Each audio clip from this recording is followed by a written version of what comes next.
L-iskejjel tal-istat huma lesti biex mill-erba' li ġej jibdew jilqgħu l-istudenti għal bidu tas-sena skolastika ġdida. Fi stqarrija l-Ministeru għall-Edukazzjoni spjega li l-protokolli riveduti tal-awtoritajiet tas-saħħa minħabba l-pandemija huma kollha f'posthom.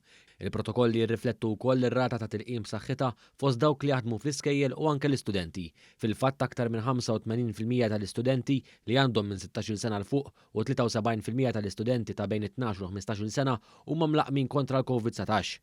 Minkejja dan, anki biex jiġu rispettati d-distanzi stipulati fl-iskejjel, infetħu 109 klassijiet addizzjonali, jiġifieri 23 klassi aktar mis-sena li għaddiet.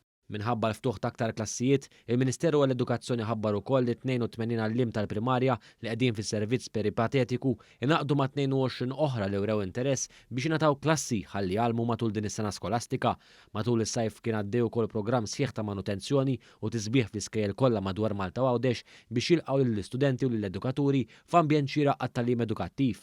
Dan il-programm jikkumplimenta l-proġetti ta' bini, estensjonijiet u xogħol ta' rinnovar fl-iskejjel li qed isiru b'investiment mill-Fondazzjoni għall-iskejjel tagħda ta' 35 miljun euro f'Għawdex u 50 miljun euro f'Malta. Brabta ma' dan kollu, il-Ministru għall-Edukazzjoni Ġustin Karwana ringrazzjat lill-ħaddiema kollha fl-iskejjel għas-sagrifiċċju tagħhom fiċ-ċirkostanzi.